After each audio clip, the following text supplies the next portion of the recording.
लोकसभा चुनाव से पहले कहां गायब हो गए रघुराज प्रताप सिंह उर्फ राजा भैया। आखिरकार क्यों राजा भैया लोकसभा चुनाव से पहले हैं खामोश? क्या फिर पर्दे के पीछे से चल रही है कोई चालबाजी?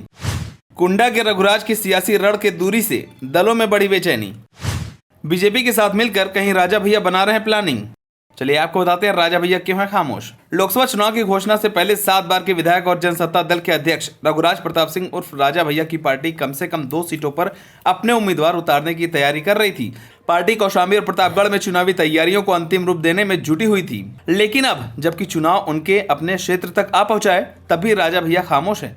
उनकी खामोशी सियासी गलियारों में बड़ी चुभ रही है। लोगों में यह जानने की इच्छा है कि आखिर ऐसा क्यों है। राज्यसभा चुनाव में जिस तरह से राजा भैया ने न केवल अपना वोट बल्कि विपक्षी दल में सेंधमारी करके बीजेपी को वोट दिलवाए थे, उससे यह संभावना थी कि वह बीजेपी के साथ गठबंधन करके चुनाव मैदान में आएंगे, लेकिन ऐसा नहीं हुआ। आपको बता दें कि इस साल फरवरी में हुए राज्यसभा चुनाव में राजा भैया सपा और बीजेपी प्रत्याशी के लिए वोट के लिहाज से केंद्र में थे। सपा अध्यक्ष अखिलेश यादव अपने प्रत्याशी के लिए वोट मांगने की गरज से राजा भैया से खुद मिलने पहुंचे थे। बीजेपी के प्रदेश अध्यक्ष समेत अन्य नेताओं ने भी राजा भैया के यहां दरबार लगाया था। आखिरकार राजा भैया ने बीजेपी की मनुहार सुन ली और उन्हें वोट का ऐलान किया था। यही नहीं, सूत्र तो यह भी दावा करते हैं कि भीतर खाने सपा के भीतर हुई टूट में राजा भैया ही अहम कड़ी थे। ऐसे में उनकी पार्टी के साथ बीजेपी का गठबंधन होने और लोकसभा चुनाव में उन्हें भी अपना प्रत्याशी उतारने का मौका मिलने की उम्मीद जताई जाने लगी थी। लेकिन ये उम्मीदें ही रह गई। भाजपा ने उन सीटों पर अपने प्रत्याशी घोषित कर दिए जहां राजा भैया अपने उम्मीदवार लड़वाना चाहते थे।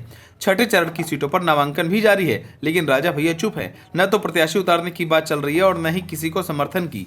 सूत्रों की माने तो गठबंधन न होने की वजह से वह अब अपनी पार्टी से प्रत्याशी नहीं उतारेंगे और इस चुनाव को वह दर्शक दीर्घा से ही देखेंगे। राजनीतिक गलियारों में यह बात भी कही जा रही है कि भले ही राजा भैया सक्रिय तौर पर इस चुनाव में नहीं दिख रहे हैं, लेकिन वह पर्दे के पीछे अपनी चाल जरूर चल रहे हैं। लेकिन फिलहाल ऐसा होता दिख नहीं रहा है। बीजेपी सांसद विनोद सोनकर और राजा भैया के बीच अदावत काफी पुरानी है। ऐसे में यह भी हो सकता है कि चुनाव मैदान में अपना प्रत्याशी उतारने की जगह इस दिशा में राजा भैया पर्दे के पीछे से सक्रिय हों।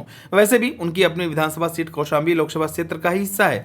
लोकसभा चुनाव का बिगुल बजने के बाद कौशाम्बी लोकसभा सीट को लेकर जनसत्ता दल लोकतांत्रिक और बीजेपी के बीच गठबंधन की अटकलों पर उस समय विराम लग गया, जब काफी जद्दोजहद के बाद भाजपा ने विनोद सोनकर को प्रत्याशी घोषित कर दिया। भले ही अभी जनसत्ता दल के राष्ट्रीय अध्यक्ष और कुंडा विधायक रघुराज प्रताप सिंह उर्फ राजा भैया खामोश हैं, लेकिन भीतर ही भीतर लोकसभा चुनाव में सियासी दलों की रणनीति पर पानी फेरने की तैयारी भी चल रही है। इस चुनाव में राजा भैया की चुप्पी समर्थकों को चुभ रही है। बीजेपी की ओर से टिकट की घोषणा भी प्रतापगढ़ सीट के बाद भी नहीं की गई। इससे अटकलों को बल मिलता रहा। हालांकि बीजेपी ने सारी अटकलों पर विराम लगाते हुए विनोद सोनकर को प्रत्याशी घोषित कर दिया। हालांकि इसके बाद राजा भैया पूरी तरह खामोश है, जो कौशाम्बी लोकसभा क्षेत्र में सियासी दलों के लिए परेशानी का सबब बन सकती है। कौशाम्बी लोकसभा का चुनाव 20 मई को होना है। कुछ ही दिनों में नामांकन प्रक्रिया भी प्रारंभ होने वाली है। अभी तक सपा ने पूर्व मंत्री इंद्रजीत सरोज के बेटे पुष्पेंद्र सरोज को चुनाव मैदान में उतारा है। कुंडा और बाबागंज विधानसभा क्षेत्र में राजा भैया समर्थकों और सांसद विनोद सोनकर के बीच तनातनी जग जाहिर है। सियासी जानकारों के अनुसार राज्यसभा चुनाव में राजा भैया ने खुलकर भाजपा का समर्थन किया। इतना ही नहीं, उन्होंने सपा के कई विधायकों को बीजेपी के पक्ष में मतदान के लिए बातचीत भी की, जिसके बाद अटकलें तेज हो गई कि जनसत्ता दल लोकतांत्रिक और बीजेपी के बीच कौशाम्बी सीट को लेकर समझौता हो सकता है। बहरहाल अब इंतजार करना है जब तक कोई ऐलान नहीं हो जाता है। आप सभी को क्या लगता है, राजा भैया ने बीजेपी से हाथ मिलाकर सही किया या गलत? हमें कमेंट कर जरूर बताएं। अगर आप नए हैं तो हमारे चैनल को सब्सक्राइब करें।